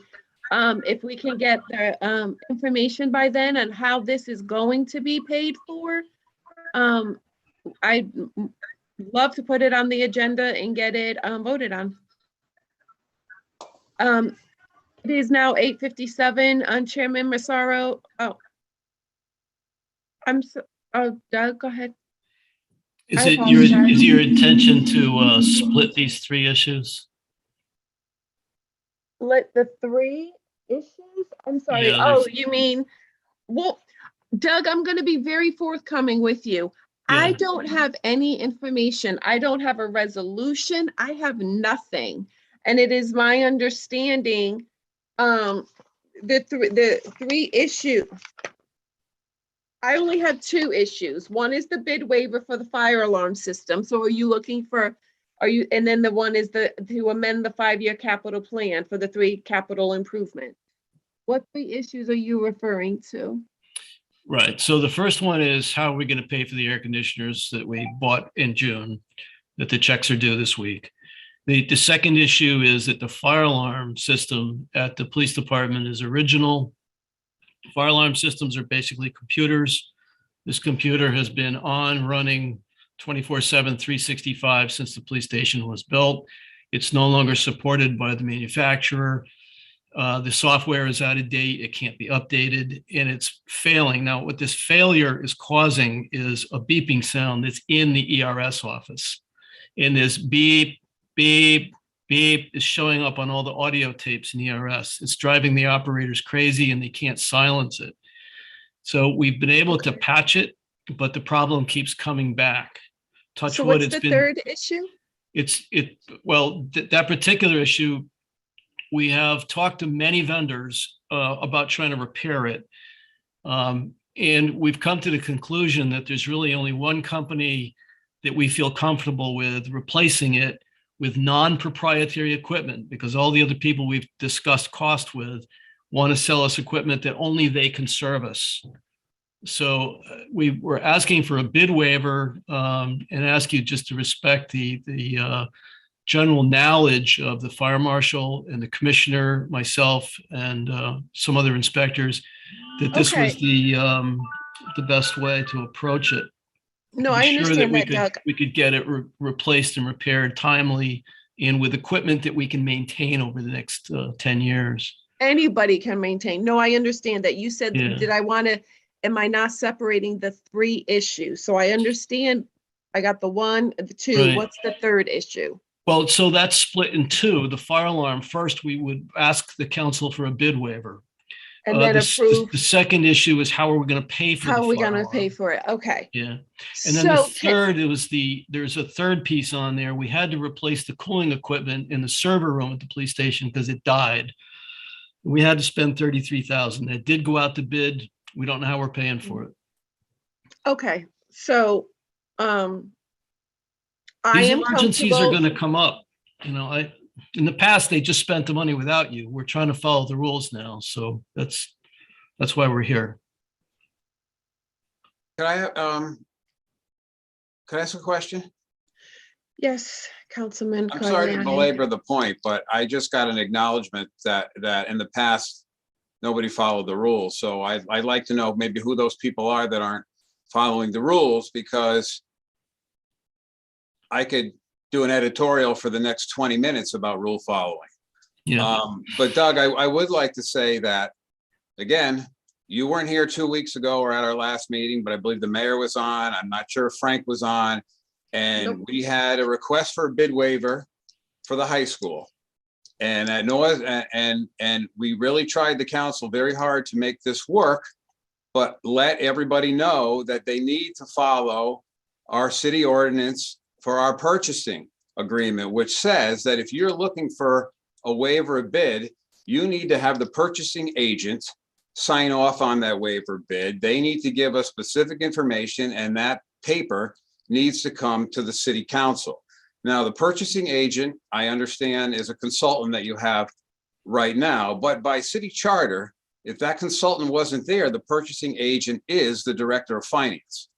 So I'd ask that you talked about following the rules. So we need to follow the rules. So before something comes to us, make sure that it's went through all the branches in the executive branch that it needs to go to before it comes to us. And then we have to do an emergency approval or a waiver of bid. You have 3 waivers of bid on this agenda. I don't think I've approved 3 waivers of bid since I've been on the council. I mean, that can't be the standard way of doing business. Waive a bid, emergency approval, waive a bid. That's not going to work for me. So we need to go back and do what the policies say. These are for exigent circumstances. And, I could get the fire alarm is a priority. Again, we still have a problem though, right? If it's an emergency appropriation, the charter says, right? You got to have a first reading, a public hearing, a notice in the newspaper, and a second reading.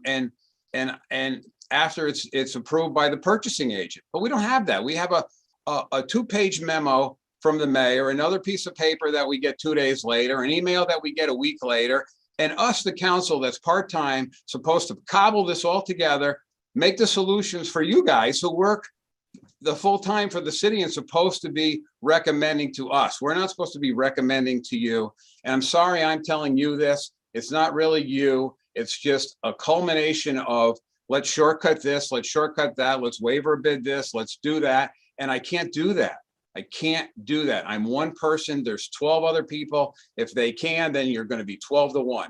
But I can't do that. You need to follow the existing policies. I'm so tired of people saying, well, you have no controls in place. Well, you have no controls in place. We have a charter that's full of controls. We have a purchasing ordinance that's full of controls. It's just nobody follows them. So I'd like you to start following the policies. So I did. I've been trying to get this before the council since December 1st. And for whatever reason, with Michael being out, it just hasn't happened. So as the chairman will tell you, I've called him and asked him to get this on the agenda when it didn't show up. And he did. And then one of your meetings, he couldn't because that was your organization meeting. It went to the next week. There is a memo signed by the mayor, Frank Saplinski, and Commissioner McCarthy asking for the bid waiver. Frank Saplinski signing it in his charter appointed role as the purchasing agent. The consultant is not signing it. Frank Saplinski is signing it. And sorry. Let me just... So the bid waiver process was followed to the T. And I'm sorry that the confusion with Michael not being here to do his job, there's no substitute for him apparently, and you don't have that letter. But there's a 3-page memo detailing exactly what we're asking for on this that was signed by all three. But Doug, my point is that even with all of that, and that's good to know that Frank is signing it as the purchasing agent, because I didn't read it that way, because we have a purchasing agent on staff. We still need, according to the charter, we need, unless you get an unanimous vote of this council, we still need, we have to treat it like an ordinance, a first reading, a public hearing, and a second reading. So my question is when did this fire alarm issue come to somebody's attention? The fire alarm started failing in December. And we've been through a number of efforts to patch it together and resurrect it. We've had 4 different vendors in there. One actually started finding problems that he was actually able to solve, but when it comes to the actual main panel, nobody can solve it. It's a proprietary panel. Certain vendors aren't allowed to work on it. You have to be factory certified to work on it. There's only one company left in New England that's certified, and they don't want to do it. It says there that this costs $46,000. So Yes. there is not $46,000 in a budget that you could use to fix this system, and then you transfer later. I mean, I find that hard to believe that you can't find $46,000 to if it's that much of an emergency, then you can't find $46,000. I was told to approach it this way. Frank, I don't know. If you got 46,000 in another account, we can cover this temporarily. Paying for the fire alarm, I think, is not the major issue here. It's just being able to move quickly with a vendor we trust and can get the job done timely. But wouldn't it be quicker if you just put the darn thing out to bid? At this point, it would have been 10. It would have been 10 days, right? You put it out to bid, you take it down, you read the bids. An emergency appropriation is a first reading, a public notice, a public hearing, and a second reading. So that's a month. So I just don't. Sometimes it's easier just to go by, just to follow the process than to try to ask for a waiver. And that's what we did with the cooling system. We really rolled the dice that we weren't going to have a computer failure at the police department, and we put it out to bid because we can bring in temporary cooling if the cooling system fails, but we can't bring in a temporary fire alarm system. The fire alarm goes down, we have to pay firemen round the clock to man the building. Councilman Quagliani, if I can just interject, please, to talk with you and the rest of the council. I just want to say something. So you have pretty much said everything that I've been thinking this entire time, that all of this could have been done with a bid in 10 days and we wouldn't be here right now. But we are here, and I'm concerned because, how is this going to be paid for? Like, this is another example of we're not we're not going to do it anymore. I just want to make sure I'm saying this so that we understand this will no longer be, we are going to follow the charter to the letter of the T. So if you do not do it how you're supposed to, we're not going to be a part of it. Agreed. This would be, Agreed. with Doug, with Yeah. all due respect, please, Yeah. I have the floor and I would like to finish what I'm saying. As the very last time, and I think Lee's on the phone as well, this will be the last time, and if we're not all in consensus, so I'm opening this up to the entire council. I don't want to drag this out any further this evening. I may be willing to vote for the bid waiver, but as far as how it's going to be paid and all of that, I'm not comfortable with. But I do not want I do not want the West Haven PD to suffer because things are not being done how they're supposed to be. So can we vote to waive the bid to get the process started? And then at next week's meeting on Wednesday at 6 p.m., they can find the funding source and then we can move forward with it. Can I just kind of like get a raise of hands of all of the city council if you'd be willing to do that? Lee, can you tell me if that is something we can do? Well, normally, I would have treated this like an emergency purchase, and then we report it as an emergency purchase and point to the finance source. Doing a bid waiver, like Councilman Clagliani said, is supposed to be a little bit more of a dog and pony show. This didn't come. The electric vehicle came to me. This didn't come to me before you got it, so I apologize for that. I think the two minor, the fire alarm and the cooler, obviously that could come out of the contingency account if you had to, and then you could do a budget transfer afterwards if you wanted to pay for it a different way. We could have a secondary vote once there was different financing in place. The HVAC is too much money. That's probably a little risky to do that way, but I would actually, I'm concerned of checks too, obviously, on a liability stance, but you have a meeting in 2 weeks. I would prefer you just table this and we present it properly so that you fully understand what you're voting on. All the options on funding are presented and they're in the form of a resolution. So because if we have to visit this again, it's frankly, the roadmap to find out how you voted on this is more difficult without that process. Okay. So I actually would say, let's table it. We'll come back with a nice, neat resolution pointing out everything you need to do, all the funding sources, everybody's question answered in advance, and more like a 10-minute discussion at the next meeting. Okay. Well, we're going to be having a finance committee meeting next week. I'm calling a finance. So Even if it's finance committee can report about this when you get briefed on it at that meeting. okay. Anyone else have any other questions? Councilman Bruno. Thank you, Madam Chair.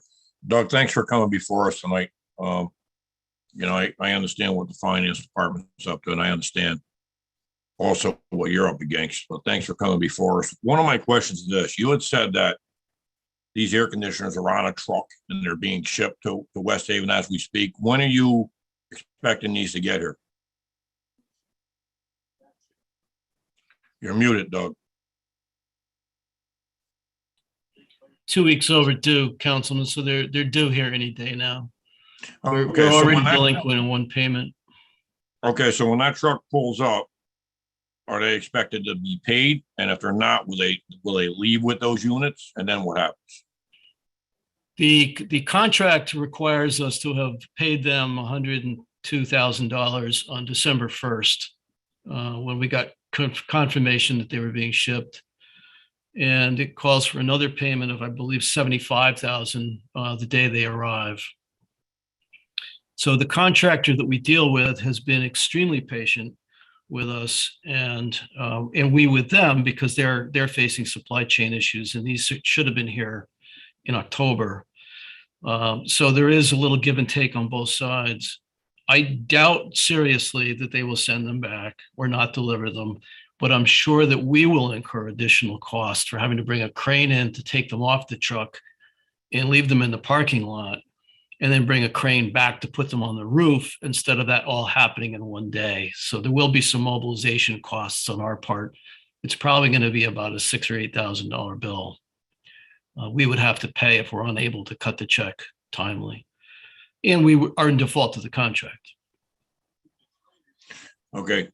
I just wanted to make sure they weren't going to get sent back. I understand we're going to reoccur some charges, but because it wasn't done properly, that would be the reason why. I just want the opportunity, I hope I'm not speaking out of turn, to say that every decision in this entire process has been made with the police department's best interest in mind and with the taxpayers' best interest in mind. The commissioner did not want to spend one more penny on those ancient units up there, and he does not want to be caught in a position where the units are down. He's waiting for parts to get shipped from Sweden, which is what he's experienced in the past. We looked up how much he'd spent to maintain these units, and over the last 10 years, he put $37,000 into these machines. And he said, if we're going to replace them, we need to replace them now. The vendor said, get your order in quick, because you're looking at a 6% price increase. In the best interest of the taxpayer, we got our order in right away. Honeywell said, well, this, that, and the other thing, and the mayor did not agree. So in the best interest of the taxpayer, we did not move forward with the Honeywell project. We all thought any day now, we're going to have this solved.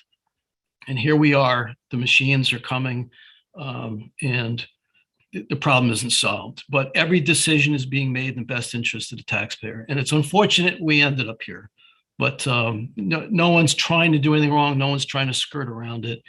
We did try to follow the rules as best we could.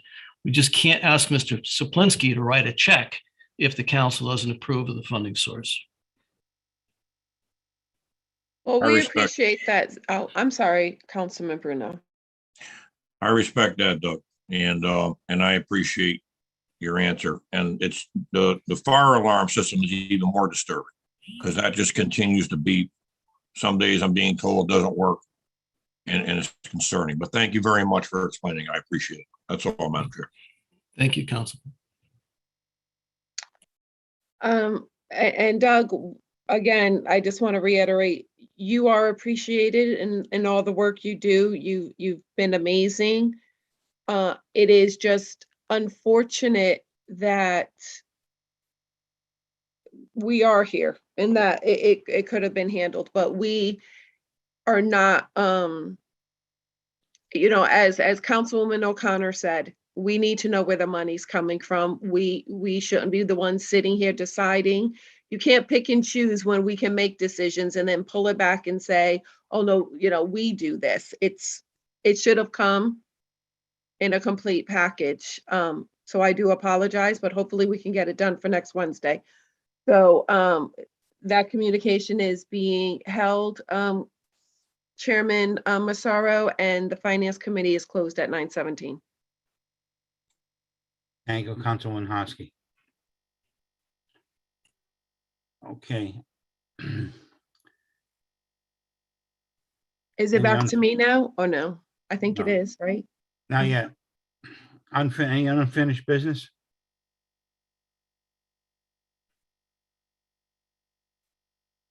Committee reports. Riley, you read the communication C into the record? So, communication C is communication from the tax collector regarding overpayment of refunds for the month of December 2021. Thank you. All right, council as a whole, with the approval of the city council rules, we said we're going to add in redistricting. So do I get a vote on that? Got a second?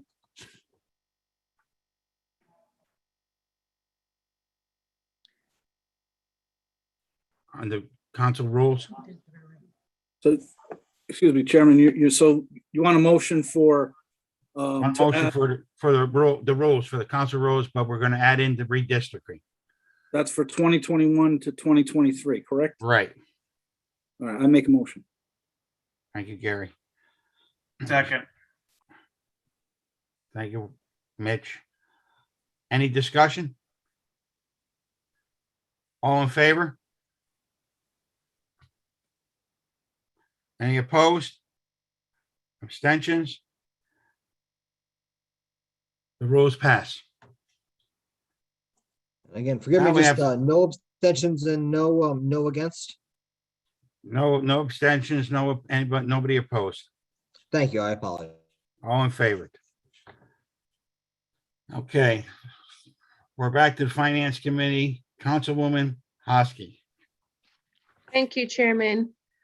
To the city, whereas the City of West Haven Community Development Administration has grant funds available for its 48th program year, July 1st, 2022 to June 30th, 2023, FY 22-23 through the Community Development Block Grant Program of the U.S. Department of Housing and Urban Development.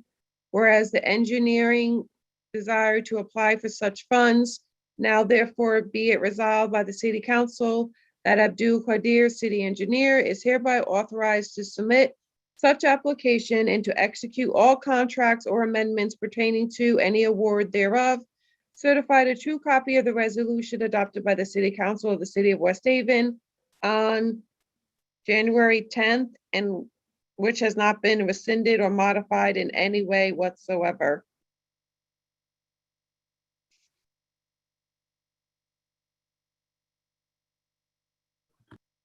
That's all it says. Thank you, Councilwoman Hosky. I do not have a resolution in front of me, so we'll have to go with Councilwoman Hosky read.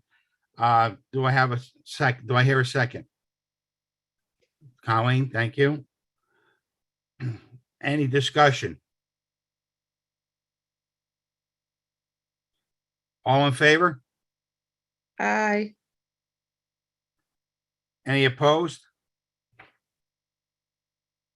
Any abstentions? Motion passes.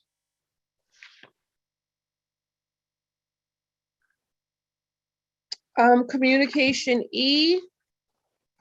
Whereas the City Council, the City of West Haven Community Development Administration has grant funds for its 46th program year, July 1st, 2020 to June 30th, 2021, FY 2021 to the Community Development Block Grant Program of the U.S. Department of Housing and Urban Development.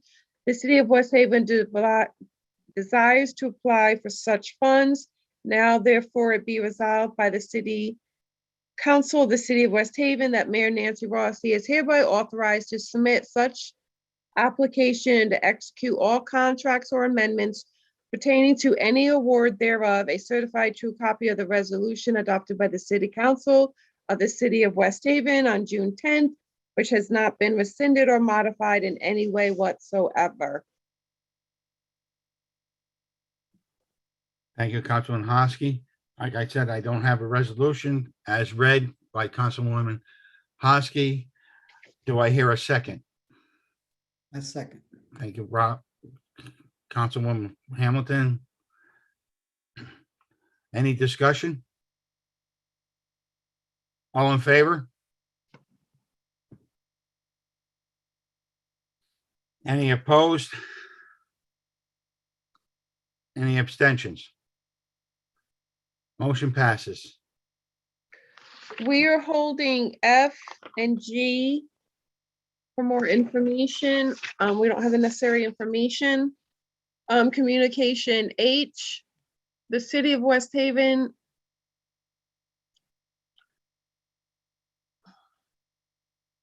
The City of West Haven Community Development Administration has grant funds available for its 46th program year, through the Community Development Block Grant of the U.S. Department of Housing and Urban Development. Whereas the city of West Haven desires to apply for such funds for the Community Development Block Grant Program for Emergency and Relocation Assistance for Disadvantaged Households. I apologize.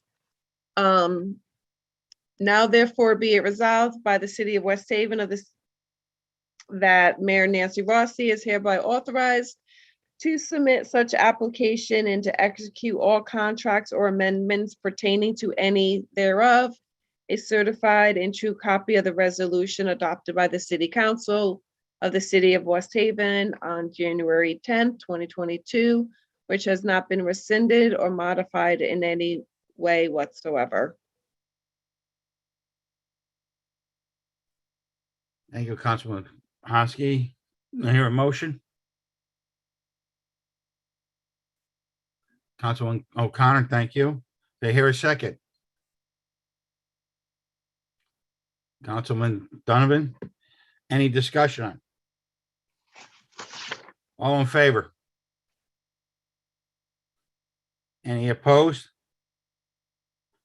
Any abstentions? Motion carries. That should Or we're conclude. holding communication J and communication C from December 13th, and that is all of that I have, Chairman. Thank you, Councilwoman Hosky.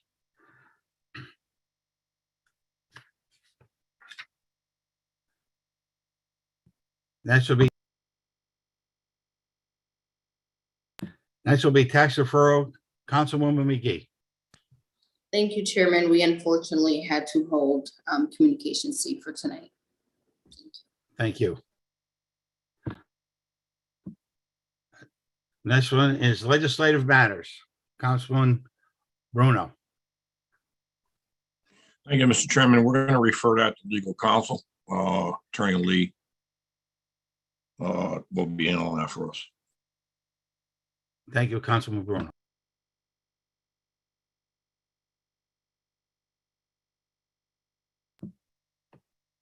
Any unfinished business?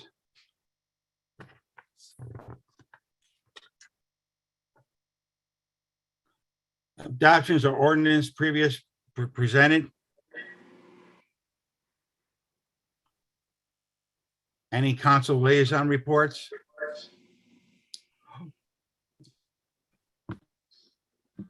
Councilwoman Hamilton. Thank you, Chairman. I listened in on the Allentown Fire Department meeting on Tuesday, and I just wanted to kind of bring the council up to date. There was an organization meeting, and Iris Diaz will be the chairperson again.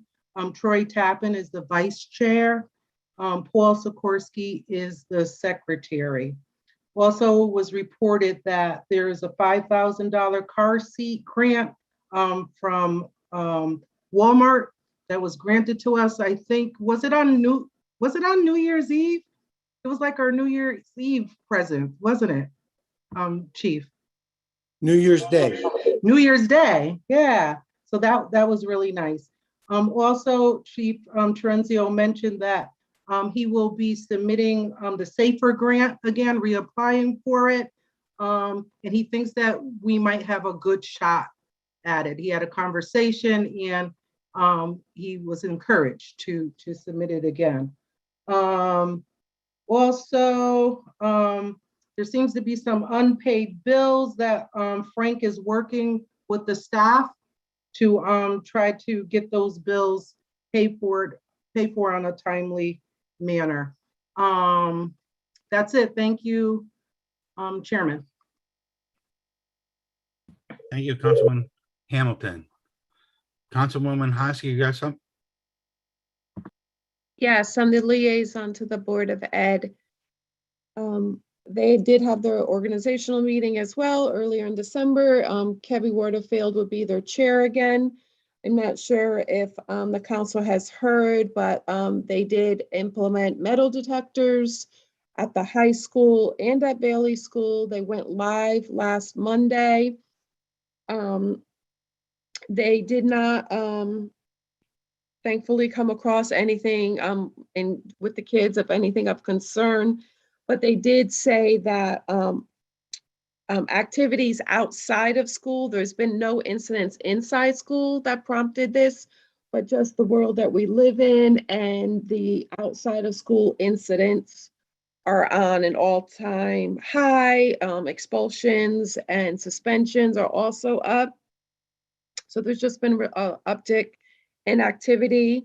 They were able to find the money, and it's part of their budget line. They had a security line for something similar to this, so they just used that money. They do have new COVID guidelines, a more simplified process to help the schools stay open.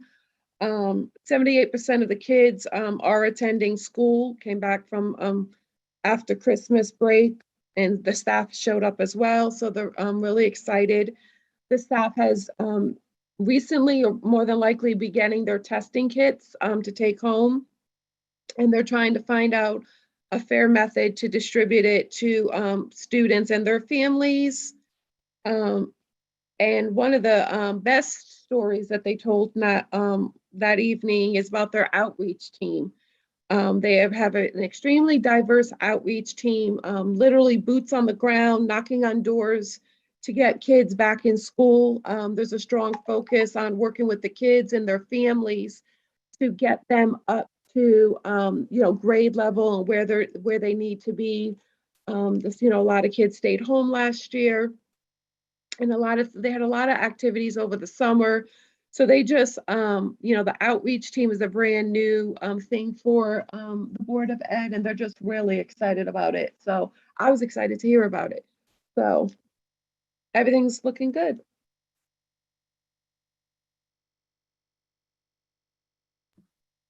That's it? Well, thank you, Councilwoman Hosky. Any new business? Councilman Donovan. Yes, thank you, Chairman. First of all, Riley, thank you for giving it your best shot here, for taking the notes and doing what you can. I guess it's more of when are we getting this job filled? I would like to know when this job is going to get filled permanently. And my opinion is, I unless everybody else doesn't want to do it, I'm more of meeting in person. It seems like we can get more stuff done, but I'd just like to see if we can get back, as long as we follow the COVID regulations. But that's just my opinion. Thank you.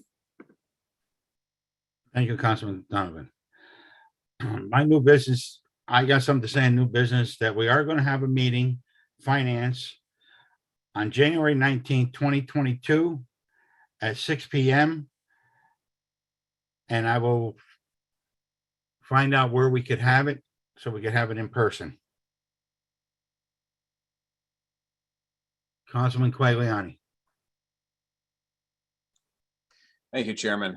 Listen, I just want to, under my new business, I want to thank Riley as well. And I want to thank you, Chairman Massaro, because you've taken over chairmanship on some very, very strained times here, if you will, for support for the city council. So at the end of the day here, we have no administrative assistance. So if the community is wondering why things may not be as smooth, or we're talking about resolutions, typically that's something that the administrative assistant would do for the city council. I know that the particular position was put out to bid in November, but yeah, we're still waiting on an administrative assistant. So I'm hoping that soon you'll have some assistance handling all of the administrative items that are clearly played out tonight when you have somebody staffed in that office. Thank you. Thank you, Councilman Quagliani. Also, I want to thank Sue Morrison, that's been doing this for us. She's doing a great job. She's trying very hard. It's difficult for her too. And I got to thank Lee Tiernan, for, lending this to her, doing 2 jobs. And it's tough. And like I said, I did the agenda this time and it was tough between the both of us. And sometimes 3 heads are better than just 2.